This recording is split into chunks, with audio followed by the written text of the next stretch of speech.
Good morning, good morning. I'm not going to start until I hear you talk to me. Good morning. Much better. Okay, I want you to stand. Can you try that one more time with some energy? Good morning. Okay, are you ready to worship? Do we know who God is? Yes, we do. We're going to sing, I know who I am. Here we go.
Thank you, guys. What an awesome way to start our morning. I know who I am. My name's Bree. Hi. But I want to make sure you guys all know who each other is, so don't sit down yet. I want you to actually turn to someone next to you that you have not met or that you maybe forgot their name.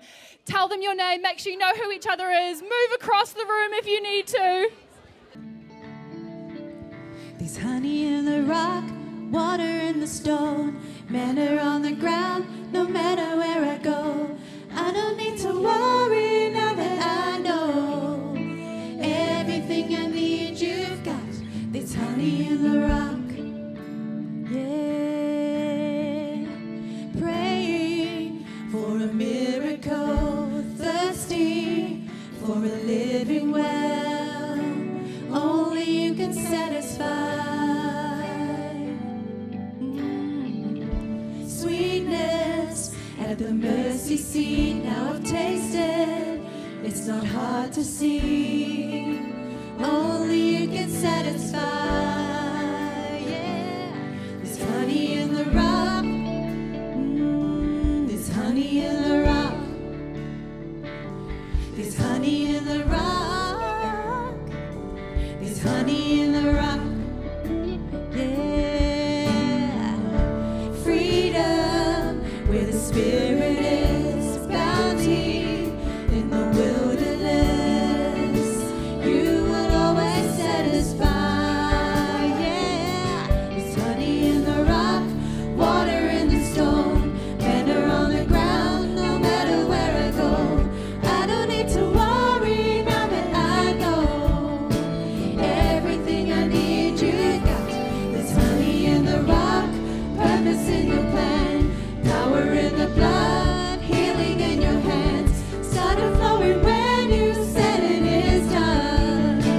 Everything you did's enough. I keep looking, I keep finding. You keep giving, keep providing. I have all that I need. You are all that I need.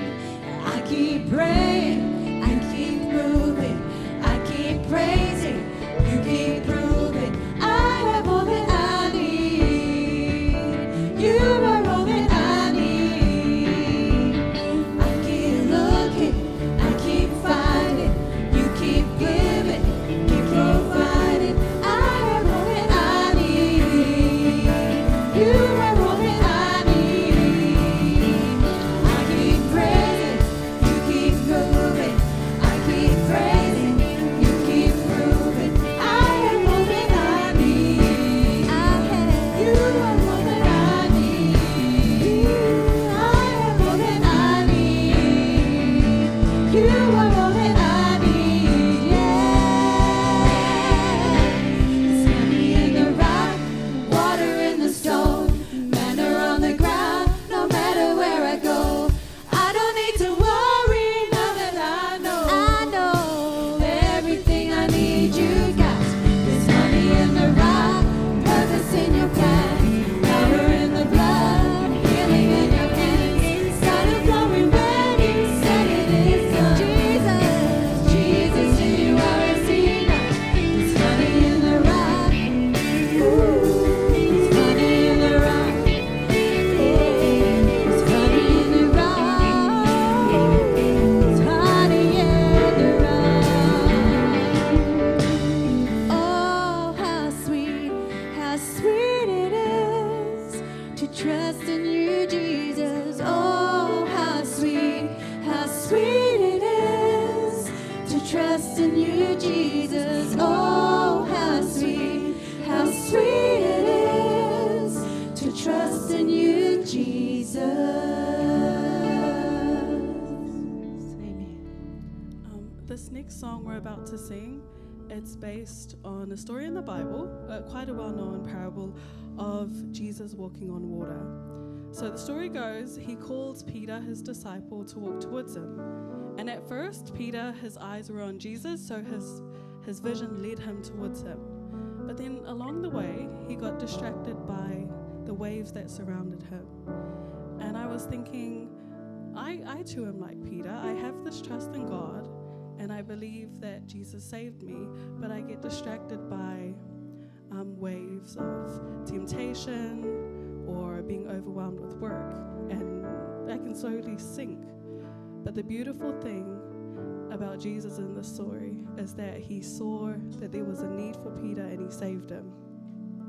So as we sing together this next song, I pray that we're all reminded by God's love for us, and I pray that we can learn to trust him beyond what we think we can do.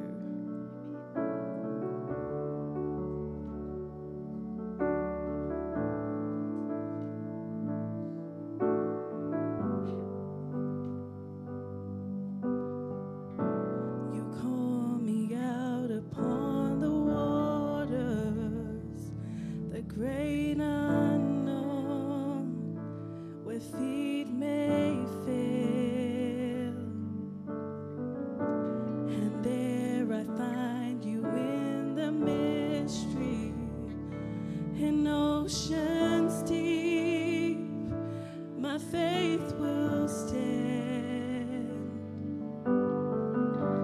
and I will call upon your name.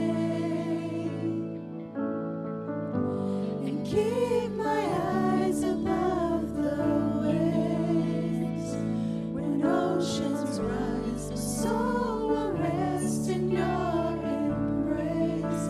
For I am yours, and you are mine.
Wherever you would call me.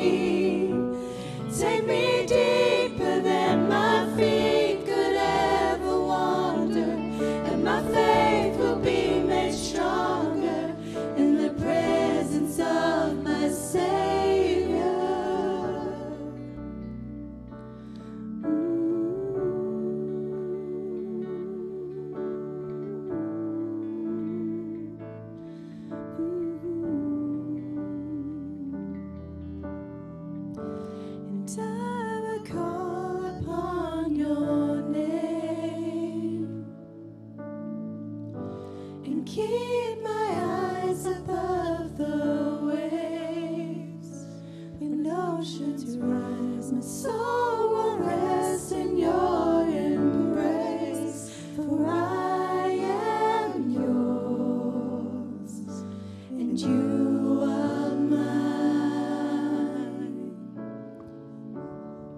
Dear precious Heavenly Father, Lord, we pray to you this morning to help us trust in you more. Lord, in your word you say to trust in you in all that we do, and you will direct our paths, and lean not under our own understanding, Lord. So this morning I pray that you help us to fully lean on your understanding and not our imperfect decisions in the way we think. Lord, I just pray that you be with each and every one here this morning. May you bless their families abundantly. And this is my prayer, I pray in your name. Amen. We're in this series called Heart of Stone. And we're unpacking some of the things in this life that can cause our hearts to harden. And I think there's real value in having these conversations because let's be real, life isn't always sunshine and rainbows, right? There are situations, there are experiences in your life, there are feelings that can cause your heart to become hardened. And when our hearts are hardened, it's more difficult to have meaningful connections and meaningful relationships with people. And so far we've looked at pride and we've looked at jealousy, and today we'll be looking at this lovely little thing called greed. And I hope you know that I'm joking when I use those two words, lovely and little, because greed is neither of those things at all. It's more than just this feeling of wanting something, right? It's this desire for more than you actually need. And to illustrate this with a silly example, let's say, hypothetically, you have a group of friends, and hypothetically, you agree to go to a hypothetical dinner on a hypothetical Tuesday evening, let's say hypothetically 2-ish years ago with these hypothetical friends. And hypothetically, you decide to go to a Korean barbecue, all-you-can-eat buffet restaurant. And it's really cool, and you walk in hypothetically with your hypothetical friends, and there's this hypothetical food there. And there's lots of this food because it's an all-you-can-eat buffet. You've paid at the start, and they say, go. You can have as much food as you like. So you decide collectively as a group of mates, all right, we're going to try every single thing that's available to us in this buffet. So hypothetically, you start loading up your plates, and you add as much as you can, and you sit there and you eat your first course. Hypothetically, it's not enough, so you hypothetically grab your plate, and then you go and grab some more hypothetical food, and you hypothetically keep eating it, and the second course isn't enough either. So hypothetically, you grab, this is hard to say, hypothetically, you grab your third course of food, and then hypothetically, you sit down, and you keep eating, you keep eating, and keep eating, and there's just so much food, and there's just so many options that hypothetically, at the end of the dinner, you're sitting there so full that it physically hurts, and none of you can move, and you don't want to leave the restaurant because hypothetically, your eyes were far bigger than your stomach. Can you relate to this hypothetical scenario? It's kind of a silly example, but to be honest, I actually think it's a really good illustration of how greed works. It's this endless and unsatiable pursuit of what you don't have, right? And it constantly asks for more and more and more, and it's actually got this really ugly intensity to it. It's selfish and it's excessive. It says, what can I have? What about me? It's not enough, I need more. And it can look different for different people. The obvious one is like a desire for money or wealth, right? A desire for food, allegedly, or a desire for possessions. But it can also look like a desire for more power or for more control or for status or for popularity. And it can be easy to turn up your nose at this word greed and think, nah, that's not me. I'm not a greedy person. I don't struggle with this thing called greed.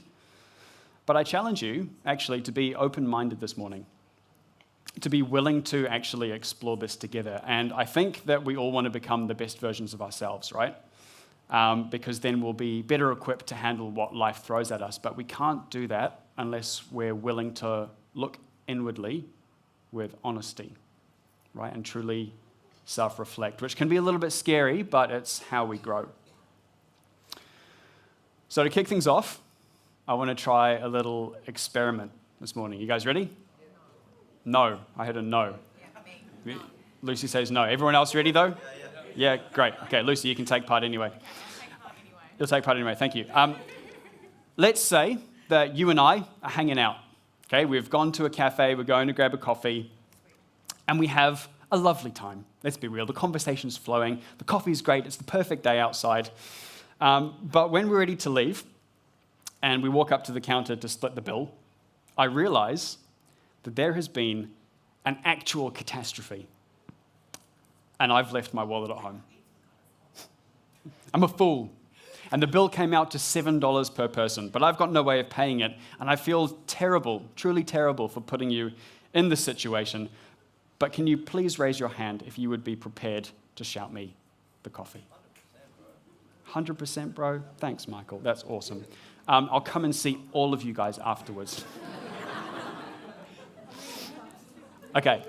Let's say we're co-workers and I forget my lunch one day and you brought your lunch from home, which you slaved over last night when you were meal prepping for the week, and it's this most amazing, delicious, succulent lasagna, and you've got garlic bread and you've got a side salad because everything's better with a side salad, and you brought loads of it because you're living the dream. You meal prepped this week.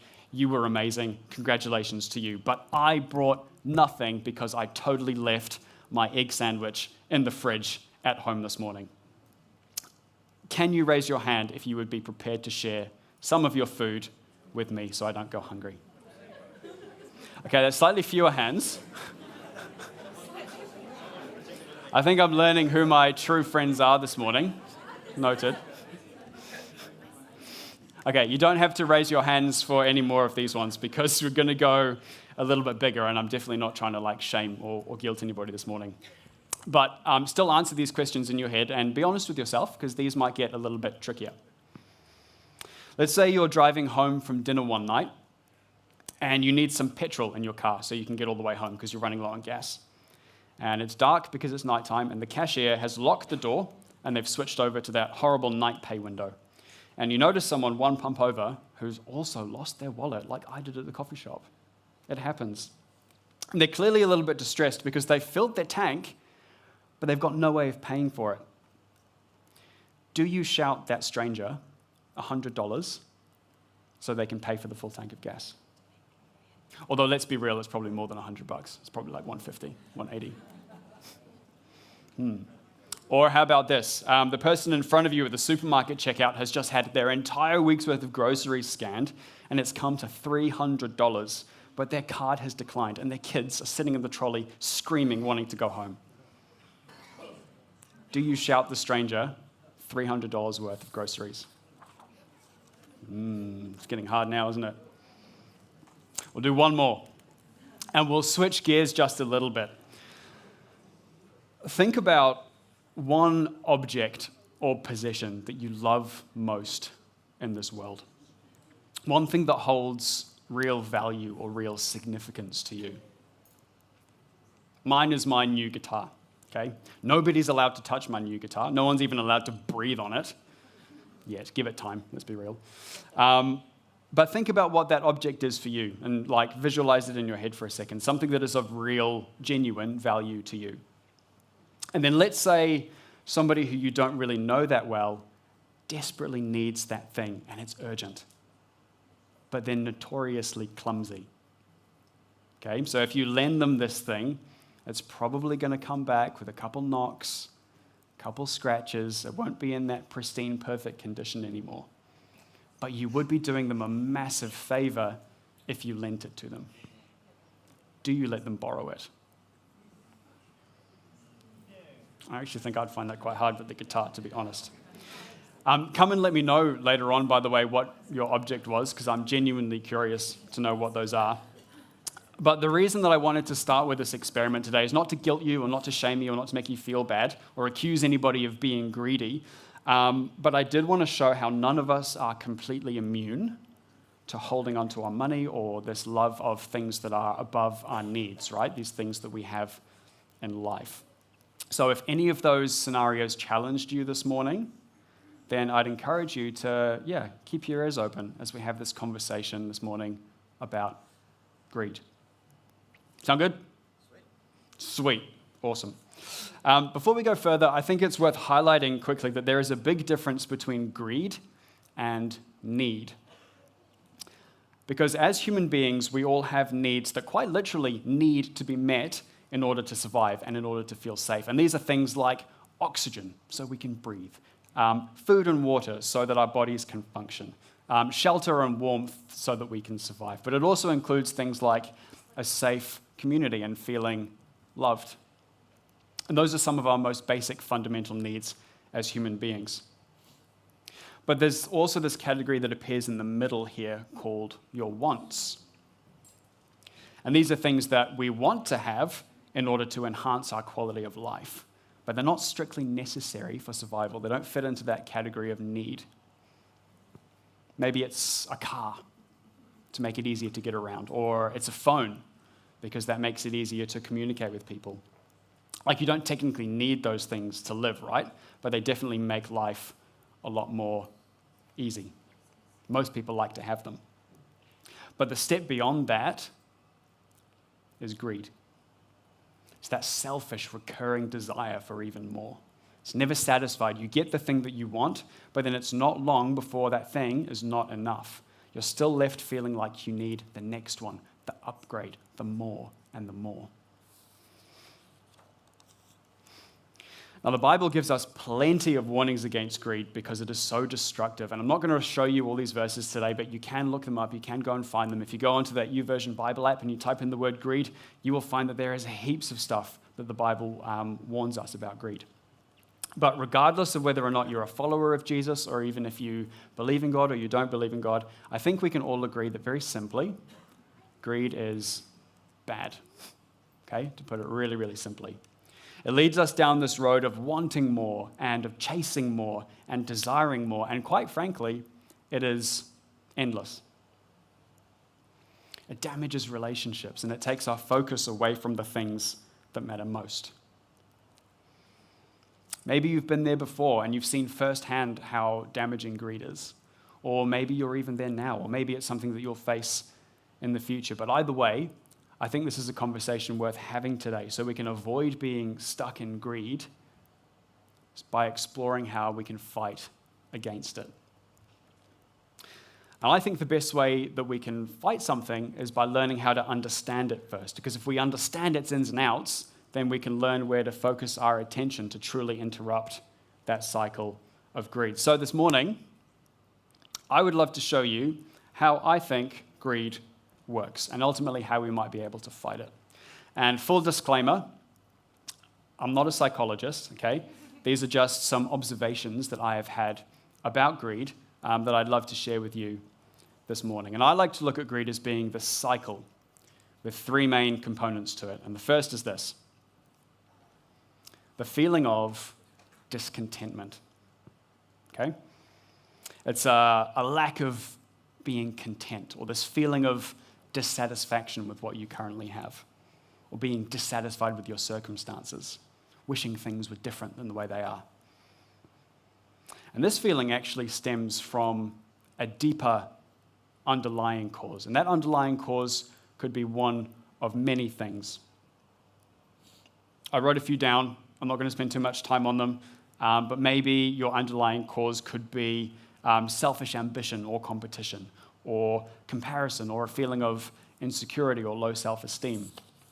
Or maybe it's a coping mechanism, or maybe it's a distraction from an actual issue that is going on, bubbling underneath the surface. But whatever it is, that feeling of discontentment leads to the second stage of the cycle, which is temptation. A situation arises where you can get more of that thing. And because of your discontentment, which was caused by whatever that underlying problem is, you're more likely to be tempted to indulge in that desire. You're convinced that this is the thing that's going to fix that feeling of discontentment. The money, the food, the power, the control, the status, the relationships. So then you end up in this third stage, which is taking some kind of selfish action to get the thing. It's probably a small action at first, And in the early stages of greed, it's probably an action that's not going to hurt anybody yet, but by definition, because it's an action that you've taken for yourself, out of self-interest, to address this feeling of discontentment, then it is, by definition, a selfish action. It says, let me do this so that I can get this for me. So then you get the thing. Woo! Feels good. You got the thing you were chasing. But guess what? That feeling of satisfaction is only temporary. It's not enough. You feel good for a moment. Maybe it's for a day. Maybe it's for a week. But then that sneaky little feeling of discontentment starts to creep back in. Then you're back at the start, feeling discontent again. Yeah, I got the money, or I got the newest phone, or I got the latest TV, or I established my power over that person, but it's still not enough. The satisfaction's worn off and you're back to being discontent. And I think if we're honest with ourselves, then we can all relate with that feeling of getting something that we think is going to fix everything. Yeah, if I just had that thing, everything's going to be all good. And then shortly after getting it, we're back to that top feeling of discontentment. And this is why I think it's this cycle, because whatever the root cause is, it continuously feeds into that feeling of discontentment. Maybe you got the pay rise, and now you've got some more financial wiggle room, which is amazing. But your friend is still earning a little bit more money than you, and they're living more lavishly than you. And you still have that underlying feeling of envy or insecurity, so you're left feeling like you want even more. Or you got the newest iPhone, which was so exciting for the first day, and pretty exciting for the next week. But did you see that they just released another one? And it's got a bigger screen, and it's got a better camera. So now yours doesn't feel quite so shiny anymore. And you're tempted by the new one, even though your current one works just fine, because deep down, you don't want to feel like you're being left behind. Or you got that promotion, and now everything's going to be better because you're higher up in the business or in the organization. But after a while, that satisfaction wears off, and you're still back to grinding away for the next one because of an underlying feeling that you're not good enough. To be clear, even though it sounds like I'm hating on successful people right now, I promise you I'm not. I don't believe that success is inherently a bad thing at all. I think if you've been given an opportunity and you grow it through healthy motivations with wisdom and with discernment, then that's awesome. I think that's making the most of what God has given to you, actually. But when it drives you into unhealthy mindsets or fixations, and it leads you to take actions that are selfish in order to gain, that's when it can become dangerous. Can you relate with this cycle? Yeah? That feeling of discontentment, which leads to temptation, to taking a selfish action, and it's not enough, so you go back to feeling discontent. I think one of the really nasty things about this cycle is that every time we go around it, our hearts get just that little bit harder. We get a little bit more fed up with still feeling discontent, with feeling like the things that we're chasing aren't truly satisfying in a long-term way, when we start to become jaded and we start to develop this heart of stone. And as our hearts become more calloused, the intensity of the selfish actions that we're prepared to take increases. It's no longer just buying that thing after you've saved for it very carefully.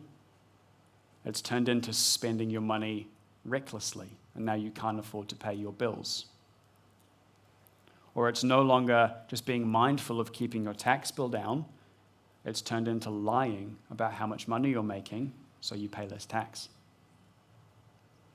It's no longer just a solid work ethic. It's turned into one too many late nights at work, which has led to the people who you love and who love you and care about you feeling neglected. And at some point in this cycle, usually after some kind of selfish action, there may be moments of revelation. Key moments where you become painfully aware of your greedy behavior. Maybe your actions have started to impact the people around you.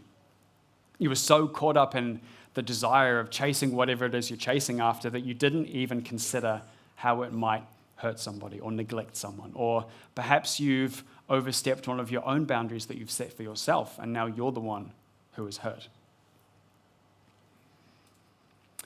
And then, when something has happened that you can't take back, you're left with these feelings of regret and remorse. Why did I do that? How could I have done that to another person? I always thought I was better than that. And then you're left with that feeling of shame. Can you relate? I think we've all been there. Maybe you're even there now. And to be honest, we can't take back those selfish actions from the past, but the good news is this. I believe that there are ways to break this cycle of greed so that you don't have to end up in a situation like that again. So you can avoid ending up with those feelings of regret and remorse by interrupting the greed cycle, stopping it in its tracks before it's escalated to that point. And I'm going to share some thoughts around that very, very soon. But first, I'd like to just share a quick story from the Bible about a guy who experienced this exact same cycle of greed. And you've probably heard of this guy before, even if you haven't been to church for very long, or if this is your first time here today. And this guy's name was Judas. Now, Judas was one of Jesus' 12 disciples. He was one of his, inner crowd of people who followed Jesus around, and he listened to his teachings, and he witnessed miracles, and he helped share the good news of Jesus. And I'm going to shamelessly spoil the plot for you right now, because I don't really want to focus on the events of the story. I'd rather focus on how Judas experienced that same cycle of greed. So here's how the story ends, right? Sadly, Judas ends up betraying Jesus.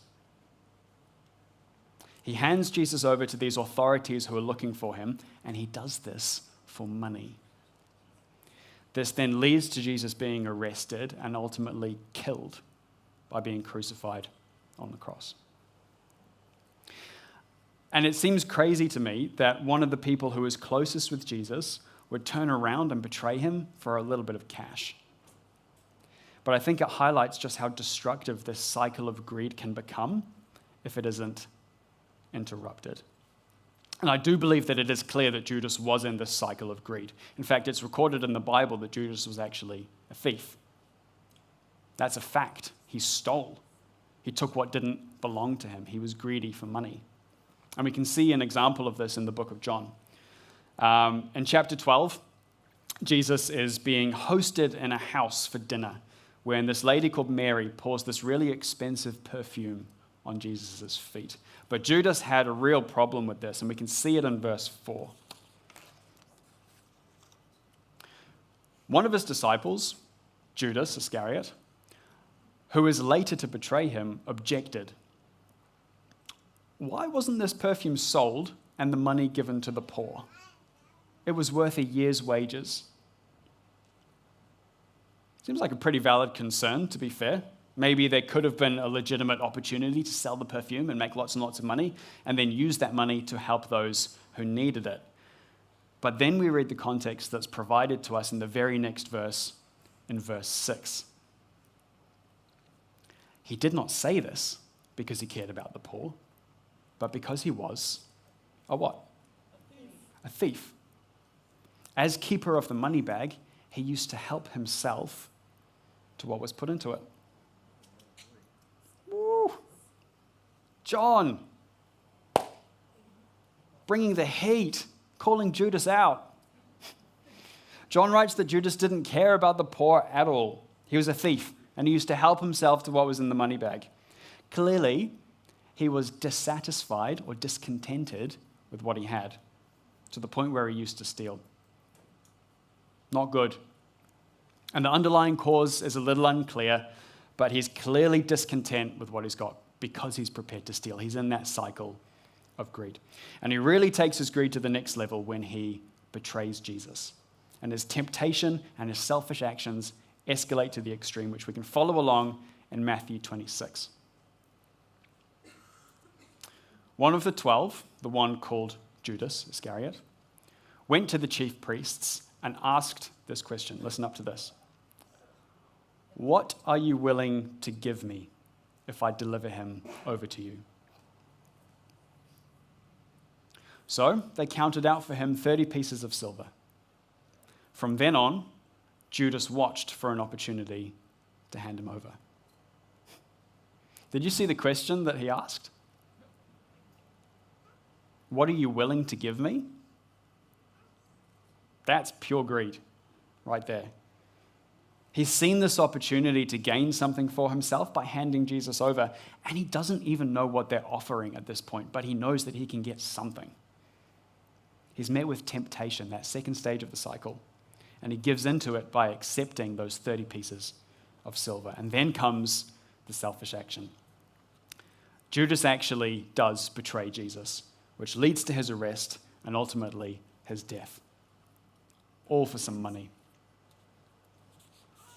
And you can read Matthew's account of this later on in chapter 26, but I'll briefly summarize for the sake of time. Judas greets Jesus with a kiss, which was like the secret signal to indicate, yeah, this is the guy that you need to arrest. Jesus is then seized by the men who were sent by the chief priests, and he's arrested. And the selfish action is complete. Stage 3 in the cycle. But then Judas has this revelation. He realizes the gravity of what he's done, and he becomes painfully aware of where his greed has led him. Matthew explains in chapter 27 from verse 3. When Judas, who had betrayed him, saw that Jesus was condemned, he was seized with, what's that word there? Remorse. And he returned the 30 pieces of silver to the chief priests and the elders. I have sinned, he said, for I have betrayed innocent blood. What is that to us? They replied. That's your responsibility. So Judas threw the money into the temple and left. And then he went away and hanged himself. A truly tragic ending. Judas has this revelation that he's sinned and that his desire for money actually got the better of him. And he was so filled with regret and so filled with remorse that he didn't even want the money anymore. But it was too late. His greed had led him to this selfish action, which resulted in the death of Jesus. He was so remorseful that he couldn't deal with the weight of his guilt, and he hanged himself. Greed is ugly. It leads us to do things that are selfish, things that can and ultimately do hurt other people, things that hurt ourselves. And this is exactly why I think it's important to be having this conversation today, because it's a cycle that all of us are vulnerable to, and it can have some truly devastating consequences. And I will share some thoughts with you in just a moment about how we can combat greed before it gets to this point. But before I go there, I'd actually like to just encourage you guys for a second. Because if you're feeling that weight of greed right now, if this has struck a nerve for you today, and you've identified that maybe, yeah, this is something that you're struggling with, that is actually such a good first step. Because once you realize it, you can do something about it. And the other thing that I'd like to highlight actually is that you are not the problem. The greed is the problem. And that greed is caused by some other underlying factor, which we looked at before. And those underlying factors can be addressed. And the solution is going to vary depending on what the underlying cause is for you, but there is something that you can do about it. And by identifying it, you've already started the journey. And you don't have to do it alone. Look around. You're in an awesome community of people who are here for you and who want the best for you. And if you didn't already know this, there is a God, and he loves you, and he cares for you, and he wants the best for you as well. So, with that being said, Here are 3 ways to combat greed. And the first is this: identify the actual problem, identify that underlying cause. The most effective way to solve any problem, truly, is to dig deeper under the surface. And I really like this simple analogy of a garden weed, okay? If you've got weeds growing in your garden and you just cut the leaves off, what's going to happen? Yeah, it's going to grow back. But if you dig deeper and you get it out from the roots under the surface, then it's gone. It actually can't grow back. And I think it's the same with greed, because greed is a symptom of a deeper underlying issue. If you don't address the deeper issue, then the greed will keep on coming back. That underlying cause will continue to feed into that feeling of discontentment, and you'll be back in the cycle again. So digging deep and addressing the root cause would be the dream scenario, but I'm not going to lie, that could take a little bit of time.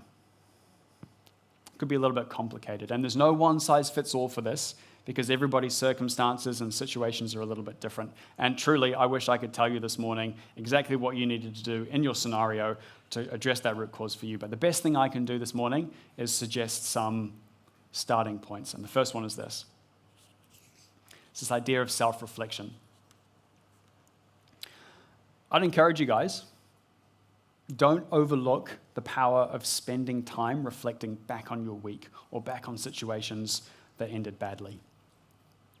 Take the time to understand why you reacted the way you reacted, and then be curious and open-minded about what's really going on under the hood. If you do this regularly, and if you establish this pattern of self-reflection, then you'll start to get a much clearer picture of where your behaviors might actually be coming from. Maybe it's insecurity, or maybe it's pride, or something else. Whatever it is, you'll have more direction when you can identify it. And you could do this by taking a half hour at the end of every week to write down what went well during the week, maybe what didn't go so well. Ask yourself some really probing questions. What were my recurring thoughts this week? What did I prioritize this week, or what did I neglect this week? See if you can start to spot a pattern. I think it's better to ask these questions and check in with yourself regularly ahead of time, rather than end up at a point where you wish you had done it sooner. So that's the first thing, self-reflection. Second thing is having quality relationships. And this is so important, honestly, guys. Like, regardless of whether or not you think you have a greed problem, surround yourself with people who actually care about you. People who want you to do well, and people who can speak kind but difficult truths.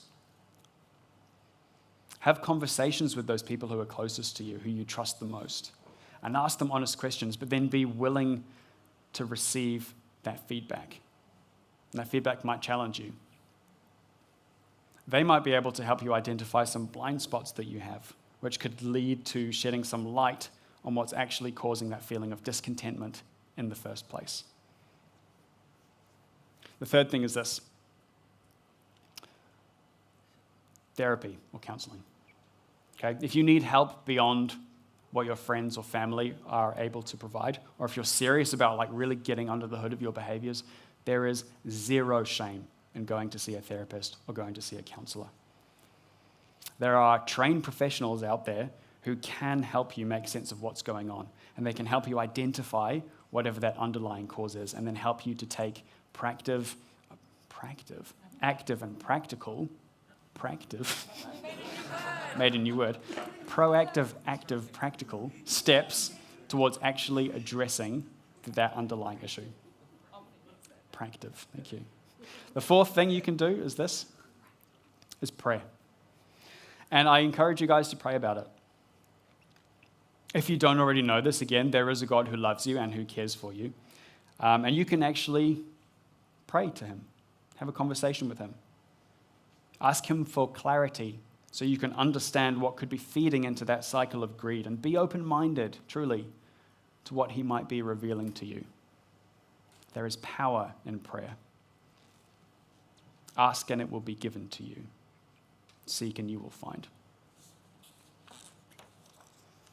And the key to all of these things is to allow yourself to be vulnerable.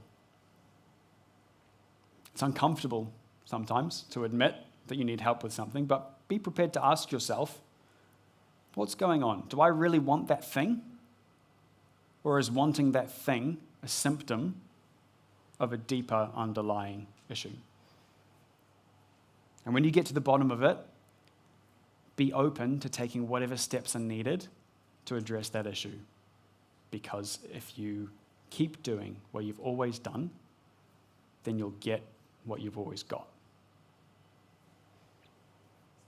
So that'd be the dream, would be to identify and address the root cause. And like I say, that could take some time. But thankfully, I think there is another quick method to interrupt the cycle of greed at that first stage of discontentment before it even turns into temptation. And one of the most helpful ways to do this is to practice gratitude. Spot on. Have you ever tried to be grateful and discontent at the same time?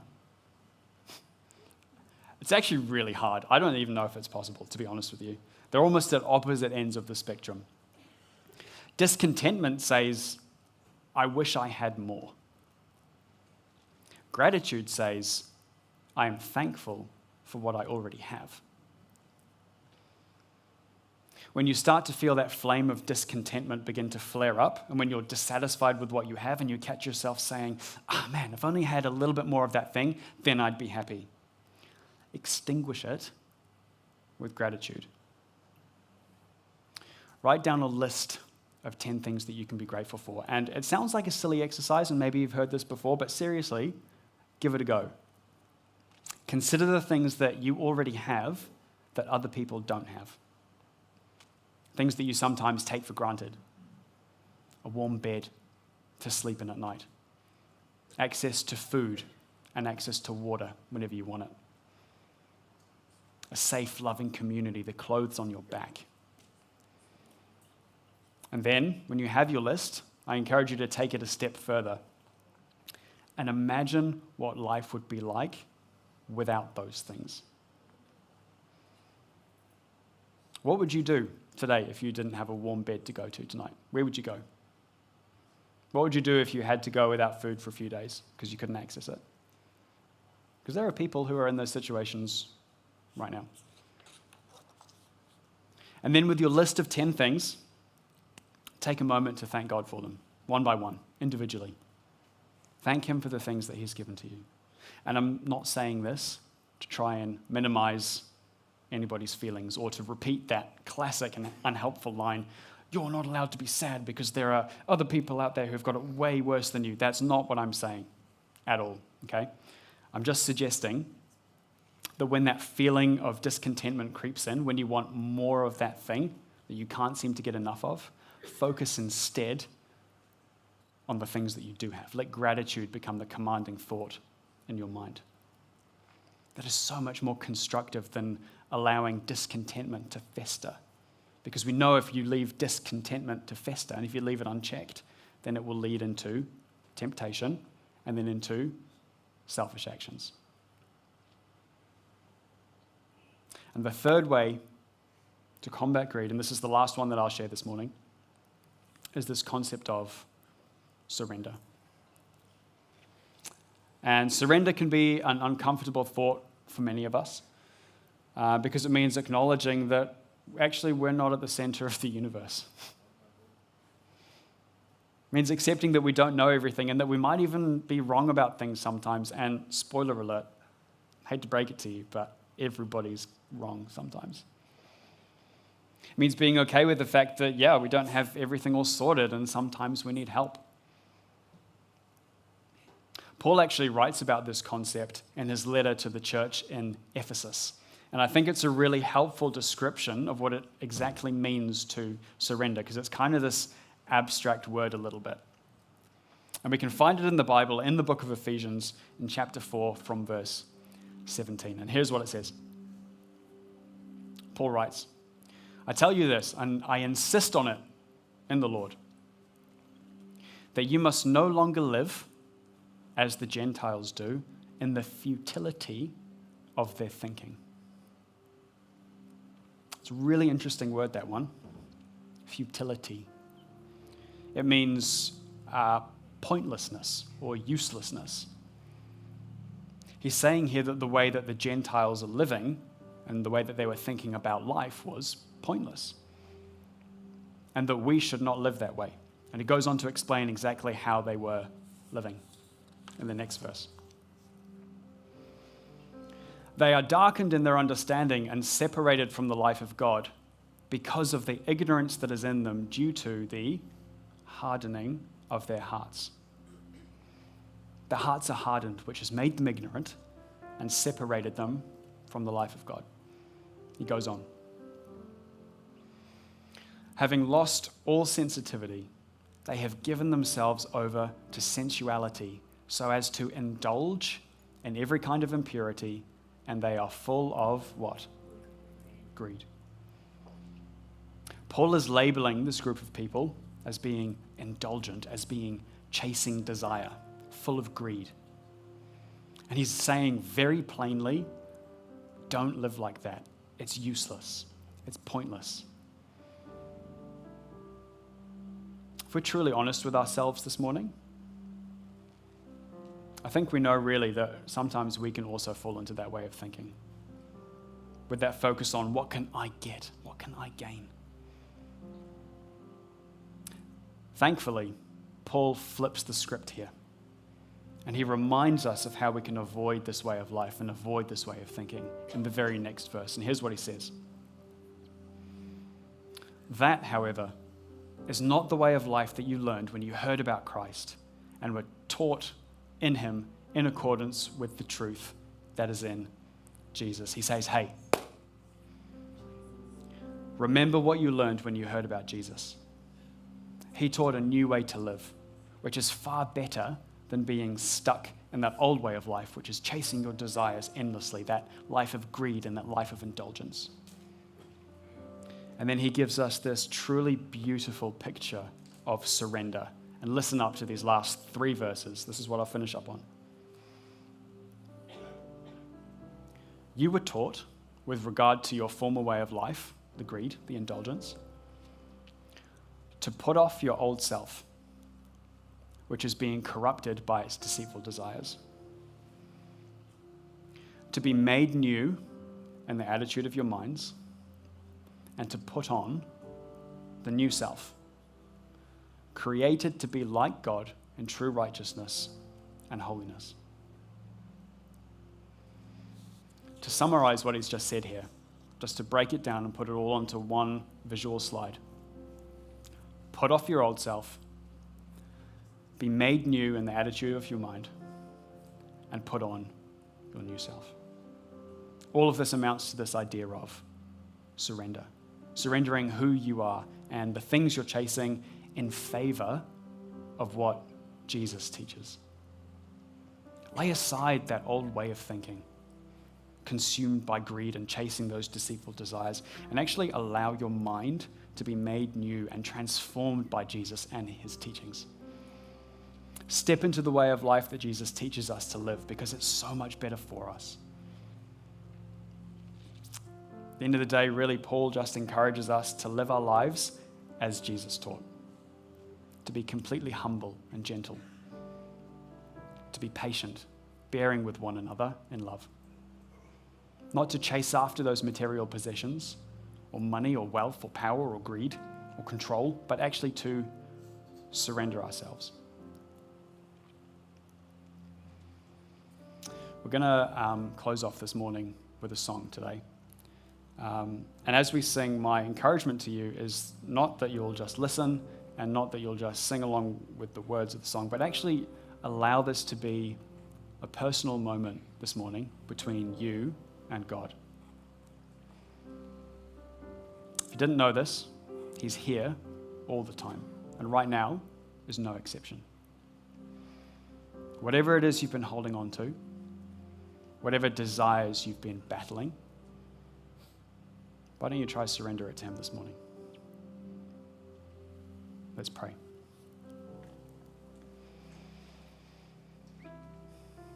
God, we're so thankful for this space, Lord.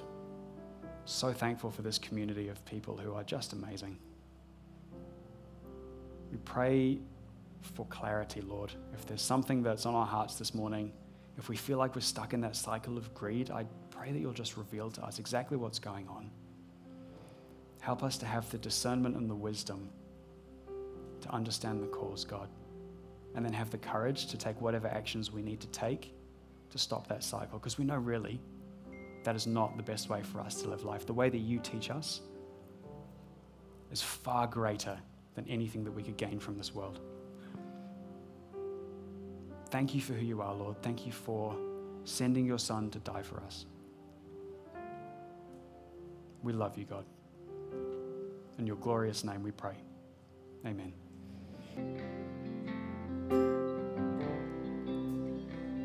Be my anthem, Lord, when the world has fallen quiet, you stand beside me. Give me a song in the night, Jesus, I need you every moment. I need you. Hear now this graceful heart sing out your praise forever. Oh, beautiful.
guys, you can take a seat. I love what's been shared today, and I so believe that when we surrender, there's something so powerful that happens. And saying these words, Jesus, I need you, there's so much power in that. And so today, if that's something that you need to say, Jesus, I need you, and you don't want to say that alone, every week we have our prayer team just down here in front of the doors. And so if you feel that need to surrender and to ask Jesus into your life, ask for more of him, then this is the team. These are the people that would love to pray with you and to pray for you and to guide you through that. So make sure you come and just sit with them, chat with them. And if maybe for you, you actually just want to find out more about this place, about Gracegate, about all the different community programs we have, the life groups, all of the next gen youth and kids environments. We have so much going on. And so if you want info about that, like the guys in the video said, scan those QR codes, or if you'd rather talk to someone in person, head to our Next Steps desk out in the foyer, just past the coffee station. And you can ask as many questions as you have